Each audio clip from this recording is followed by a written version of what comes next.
नमस्कार दोस्तों, welcome to government exam info. तो स्वागत है आपका आज के वीडियो में। और आज हमारी हिंदी की पहली वीडियो क्लास है। तो आपको बता दूं, आज से हम ये शुरू करने वाले हैं। और जिन लोगों ने पिछली क्लासेस नहीं देखी हैं, जिसमें हमने जीके, जीएस और करंट अफेयर्स, ठीक है, ये 3 क्लासेस करवा दी हैं। प्लेलिस्ट में आपको मिल जाएगा। आने वाले समय में और भी क्लासेस उसमें करवाई जाएंगी, ठीक है, एक एक करके। तो आज हिंदी की पहली क्लास है। देखिए, हम बिल्कुल सिलेबस के अकॉर्डिंग इसको पढ़ने वाले हैं। जो सिलेबस में दिया गया है उन्हीं चीज़ों को पढ़ेंगे। देखिए, सबसे पहला जो यूनिट है आपका भाषा और हिंदी भाषा। इसमें आपका उत्तराखंड की प्रमुख बोलियां जैसे कुमाऊनी, गढ़वाली, जौनसारी, ये भी है आपका। तो इसी के अकॉर्डिंग हम पढ़ने वाले हैं, इसी के अकॉर्डिंग क्वेश्चंस को हम देखेंगे। इसके अलावा लिपि और वर्णमाला, ठीक है। तो इन सारी चीज़ों को आज हम डिस्कस करने वाले। तो इंपॉर्टेंट वीडियो है आज का, देखते रहिए। और कुछ इंपॉर्टेंट क्वेश्चन आज हम डिस्कस करेंगे।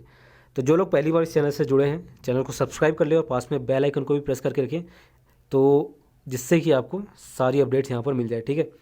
और टेलीग्राम से भी ज़रूर जुड़ाइए आप, वहाँ पर भी आपको इसकी पीडीएफ वगैरह मिल जाएगी। तो बढ़ते हैं आगे और देख लेते हैं आज का पहला क्वेश्चन। तो देखिए, यहाँ पर जो पहला क्वेश्चन है काफ़ी इंपॉर्टेंट है, क्योंकि ये पूछा जा चुका है पहले भी। तो देख लीजिए इसमें क्या पूछा गया है। भारतीय संविधान के अनुच्छेद से लेकर अनुच्छेद तक राजभाषा संबंधी संवैधानिक प्रावधान किए गए। यानी कि क्वेश्चन में ये पूछा गया है कि किस अनुच्छेद से लेकर किस अनुच्छेद तक जो हमारी राष्ट्रभाषा है, राजभाषा है, उसका संवैधानिक प्रावधान किया गया है।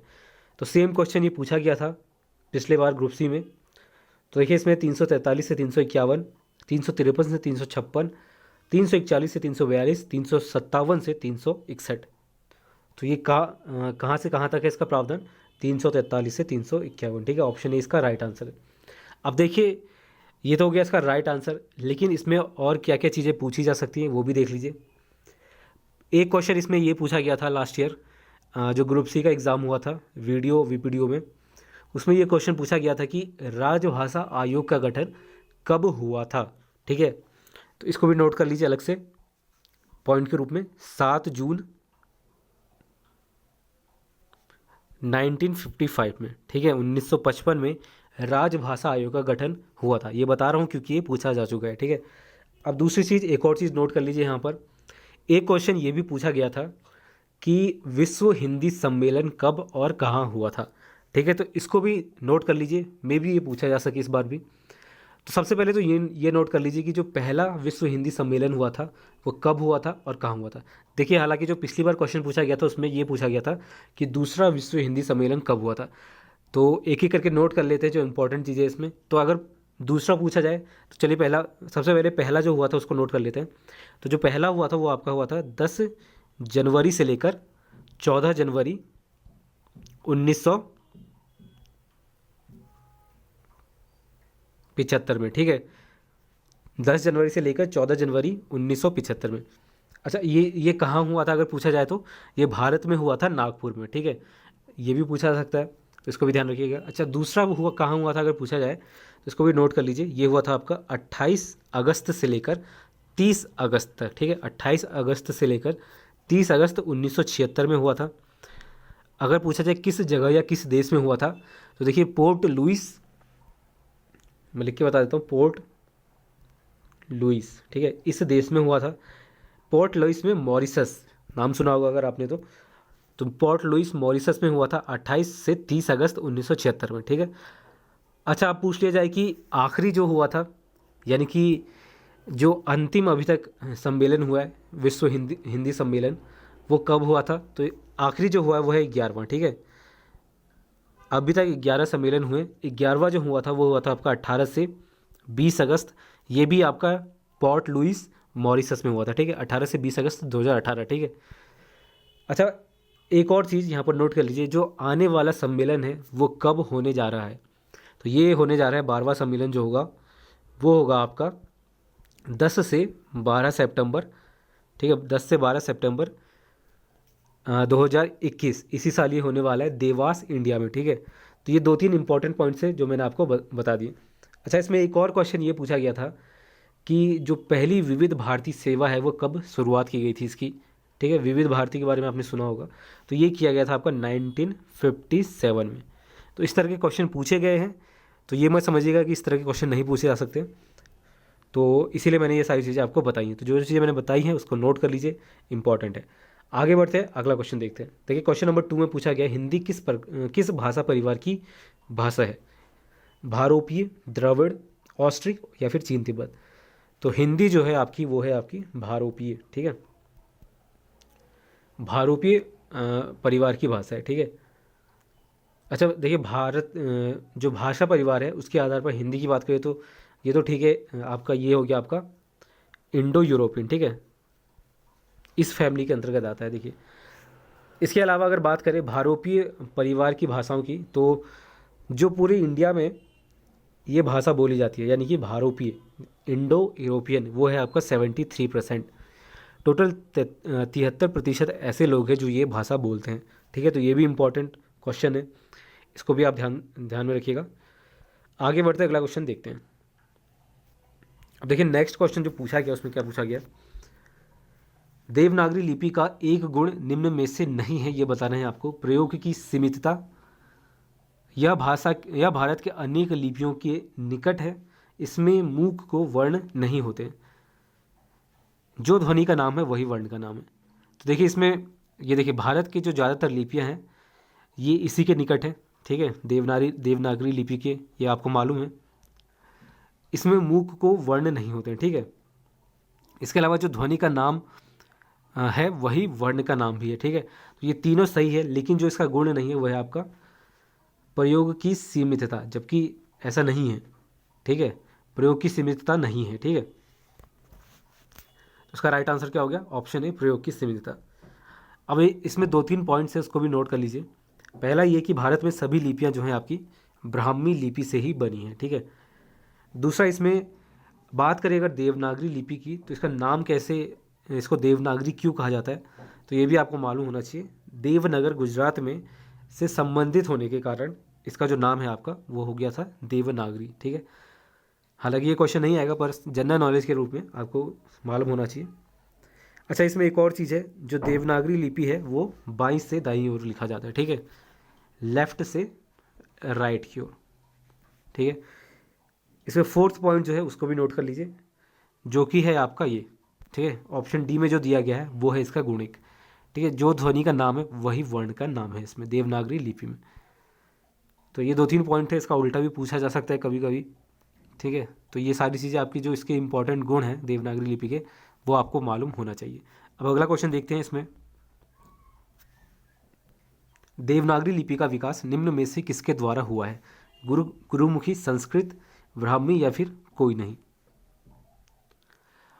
तो देखिए इसका राइट आंसर है ब्राह्मी, ऑप्शन सी। इसको नोट कर लीजिए, इसको दिमाग में उठा लीजिए। ब्राह्मी जो है आपका मैक्सिमम भारत की जितनी भी भाषाएं हैं वो इसी के द्वारा उत्पन्न हुई कह सकते हैं, ठीक है, इसी के द्वारा इसका विकास हुआ है, जो ज़्यादातर भाषाएं हैं भारत की वो, ठीक है। और साथ ही साथ देवनागरी लिपि का भी, यानी कि जो हिंदी भाषा है वो भी आपकी ब्राह्मी के अंतर्गत ही आती है, ठीक है, इसी से ये उत्पन्न हुई है। तो ये इंपॉर्टेंट क्वेश्चन आपने देख लिया। अब आगे बढ़ते हैं, अगला क्वेश्चन देखते हैं। तो देखिए अगला जो क्वेश्चन पूछा गया है वो भी इम्पॉर्टेंट है, इस तरह के क्वेश्चन भी आपसे पूछे जा सकते हैं। तो देखिए क्वेश्चन ये पूछ रहा है कि पहाड़ी हिंदी को कितने भागों में विभाजित किया गया है? 3, 4, 2 या फिर 6। तो ये देखिए इसका जो राइट आंसर है वो है आपका 3, ठीक है, 3 भागों में बांटा गया है। अब इसमें इसमें क्या क्या है वो भी देख लेते हैं एक बार। तो देखिए इसमें जो पहला है वो है आपका पूर्वी पहाड़ी, दूसरा है आपका मध्य पहाड़ी और तीसरा है पश्चिमी पहाड़ी। तो ये 3 कैटेगरीज में डिवाइडेड है, जिसमें से मध्य पहाड़ी जो है आपका वो उत्तराखंड का लगभग अधिकांश जो इस उत्तराखंड का भाग है वो इसी क्षेत्र में आता है, ठीक है। अच्छा इसमें यह भी पूछा जा सकता है कि जो मध्य पहाड़ी क्षेत्र है इसमें मुख्य रूप से कौन सी भाषा बोली जाती है? तो देखिए इसको भी आप याद रखिएगा, कुमाऊनी और गढ़वाली। आई थिंक ये आपको मालूम ही होगा, जो उत्तराखंड का अधिकांश भाग है वहाँ पर या तो कुमाऊनी या तो गढ़वाली, ठीक है, ये 2 भाषाएं मुख्य रूप से बोली जाती हैं। और मध्य पहाड़ी क्षेत्र भी ये 2 भाषाएं, क्योंकि उत्तराखंड का जो अधिकांश हिस्सा है वो भी मध्य पहाड़ी क्षेत्र में ही आता है, ठीक है। तो इसमें 2-3 इंपॉर्टेंट पॉइंट है वो मैंने आपको बता दिए। इसका राइट आंसर है 3, ठीक है। अगला क्वेश्चन देखिए, भाषा वैज्ञानिक डॉक्टर त्रिलोचन पांडे के अनुसार ध्वनि तत्व और रूप रचना के आधार पर कुमाऊनी भाषा को कितने वर्गों में बांटा गया? यहाँ पर पूछा गया कुमाऊनी भाषा, देखिए यहाँ पर ऑप्शन दिए गए 4, 6, 11 या फिर 9। तो देखिए इसका जो राइट आंसर है वह है आपका 4, ठीक है। कुमाऊनी भाषा को कितने वर्गों में बांटा गया? 4 वर्गों में। अच्छा इसमें अगर बात करें इसकी सब कैटेगरीज़ की, यानी कि ये 4 जो कैटेगरी है वो कौन कौन सी है, तो इसको भी मैं आपको बता देता हूँ। पहला है आपका कुमाया, ठीक है, कुमाया, कुमाया भी कहते हैं इसे हिंदी में। अच्छा, ये कुमाया आपकी जो बोली जाती है मुख्य रूप से नैनीताल के काली कुमाऊं में बोली जाती है, ठीक है। तो ये भी आपको मालूम होना चाहिए, अगर कभी पूछ लिया जाए तो ये आपको मालूम होना चाहिए। दूसरा देखिए सुरयाली, ठीक है, सुरयाली, सुरयाली की बात करें तो ये सौर क्षेत्र में बोली जाती है, ठीक है, सौर, इस क्षेत्र में बोली जाती है। तीसरे नंबर पर आता है आपका सिराली, सिराली, ठीक है। सिराली भाषा की बात करें तो ये अस्कोट के पश्चिम में जो आपका सिरा क्षेत्र है वहाँ पर ये बोला जाता है, ठीक है। फोर्थ नंबर पर जो आता है वो है आपका अस्कोटी, ठीक है। अस्कोटी जो भाषा है कुमाऊं भाषा के अंतर्गत, वो आपकी कहाँ बोली जाती है, अस्कोट क्षेत्र में, ठीक है। अच्छा देखिए, अस्कोटी भाषा की बात करें तो ये इस पर जो इफेक्ट है वो नेपाली भाषा का भी है, यानी कि कुछ कुछ इसका प्रभाव नेपाली भाषा की तरह ही है, ठीक है। तो ये 4 कैटेगरीज हैं, इंपॉर्टेंट है, इसको नोट कर लीजिए। अब आगे बढ़ते हैं, अगला क्वेश्चन देखते हैं। देखिए अगला क्वेश्चन है आपका, गढ़वाली भाषा में लिखित साहित्य का आरंभ किस वर्ष से माना जाता है? 1750, 1850, 1650 या फिर 1550? तो देखिए गढ़वाली भाषा में लिखित साहित्य का आरंभ जो माना जाता है वो आपका माना जाता है 1750 में, ठीक है। तो सिंपल आंसर है। देखिए हालांकि इसको लेकर भी कई बार डाउट रहता है। देखिए जो गोरखवाणी, अगर आपने नहीं सुना है तो मैं बता दूं, गोरखवाणी में गढ़वाली नरेश के बारे में जानकारी दी गई थी।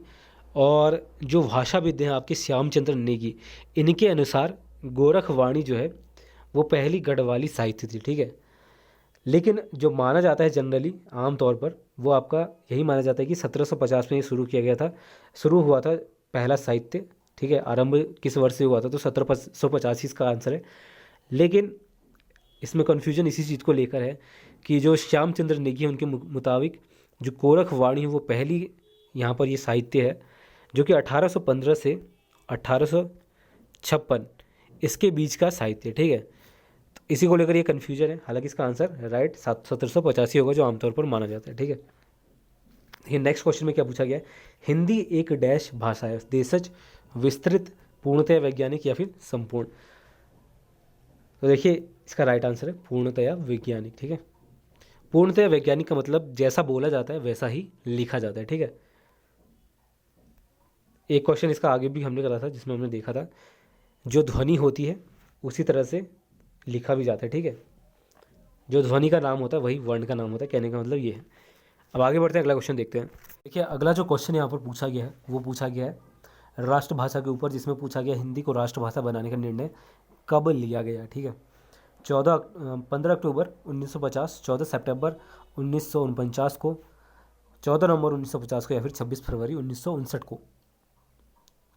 तो देखिए इसका जो राइट आंसर है वो है आपका ऑप्शन बी, 14 सितंबर 1949 को ये निर्णय लिया गया था, ठीक है। तो ये क्वेश्चन पूछा जाए तो इसका आंसर आप याद रखिएगा, मे बी ये पूछा जाए शायद। अब आगे बढ़ते हैं, अगला क्वेश्चन देखते हैं। इस तरह के क्वेश्चन भी कई बार पूछ लिए जाते हैं। देखिए व्याकरण के संबंध में असत्य कथन क्या है? व्याकरण के 4 प्रमुख अंग माने जाते हैं, वाक्य, विचार, वाक्यों की रचना, वर्गीकरण और उनके प्रयोग के ज्ञान से संबंधित है व्याकरण। शब्द विचार, शब्दों की उत्पत्ति, उच्चारण, उसके वर्गीकरण और उनके प्रयोग आदि के ज्ञान से संबंधित है। वर्ण विचार, वर्ण की संरचना, उच्चारण, उसके वर्गीकरण से संबंधित है। तो देखिए ये तीनों बिल्कुल आपको सही लग रहे होंगे, क्योंकि वाक्य की विचार, वाक्यों की रचना, वर्गीकरण, शब्द विचार, वर्ण विचार, इसी से संबंधित होता है आपका पूरा व्याकरण, ठीक है, हिंदी व्याकरण। तो व्याकरण के 4 प्रमुख अंग माने जाते हैं, ये गलत है, ठीक है। इसके जो प्रमुख अंग है उसके बारे में थोड़ा सा बता देता हूँ। ये बेसिकली 3 होते हैं, इसके बारे में आपने पढ़ा होगा पहले भी, क्या क्या होते हैं इसको भी देख लीजिए। वर्ण विचार, शब्द विचार और वाक्य विचार, ठीक है। तो ये 3 मुख्य प्रकार के होते हैं, मुख्य इसके जो अंग माने जाते हैं वो होते हैं, ठीक है। अब देखिए अगला क्वेश्चन इसमें क्या पूछा गया है। ये क्वेश्चन भी प्रीवियसली आस्क्ड क्वेश्चन है, ठीक है, पिछली बार पूछा गया था। इनमें से कौन सी भाषा संविधान की 8वीं अनुसूची में शामिल नहीं है, ठीक है? हिंदी, नेपाली, राजस्थानी या फिर गुजराती? तो देखिए इसका जो राइट आंसर है वो है आपका राजस्थानी। अब कई लोगों को लग सकता है कि राजस्थानी तो पूरे राजस्थान में काफ़ी बोली जाती है, लेकिन संविधान की 8वीं अनुसूची में जो शामिल नहीं है वो है आपका राजस्थानी, ठीक है। बाकी तीनों हिंदी, नेपाली, यहाँ तक कि नेपाली भी शामिल किया गया और गुजराती भी है आपका, ठीक है। अच्छा, मैं टोटल अगर कभी पूछ लिया जाए कि टोटल कितनी भाषाएं शामिल की गई है, टोटल 22 भाषाएं हैं। मैं आपको बता देता हूँ नाम, आप देख भी सकते हैं। देखिए, जो पहली भाषा है वो है असमिया, ठीक है। दूसरा है आपका उड़िया, तीसरा उर्दू, फोर्थ है कन्नड़, पांचवा है कश्मीरी, सिक्स्थ नंबर पर आता है कोंकणी, और सेवन्थ पर है गुजराती, और एट्थ पर है डोंगरी, नाइन्थ नंबर पर है तमिल, 10वें पर है तेलुगु, फिर नेपाली, पंजाबी, बांग्ला, बोडो, मणिपुरी, मराठी, मलयालम, मैथिली, संथाली, संस्कृत, सिंधी और हिंदी, ठीक है। तो ये कुल 22 भाषाएं हैं जो कि इस अनुसूची में शामिल की गई हैं। तो ये आपको मालूम होना चाहिए, मे भी ये पूछा जाए आपसे। तो देखिए, पहला यूनिट जो है लगभग कंप्लीट हो चुका है। इस उस सिलेबस के अकॉर्डिंग जो क्वेश्चन बन रहे थे वो मैंने यहाँ पर शामिल किए हैं। कुछ क्वेश्चन मैंने प्रीवियस ईयर के भी ले लिए हैं ताकि आपको आइडिया लग जाए कि सिलेबस के अकॉर्डिंग किस तरह से क्वेश्चन पूछे गए थे, ठीक है। तो आज के लिए इतना ही। उम्मीद करता हूँ आपको ये वीडियो अच्छी लगी हो। वीडियो अच्छी लगी तो लाइक कर दे, शेयर कर दियो, चैनल को सब्सक्राइब भी ज़रूर करके रखें। तब तक के लिए धन्यवाद, मिलते हैं आपसे अगले वीडियो में।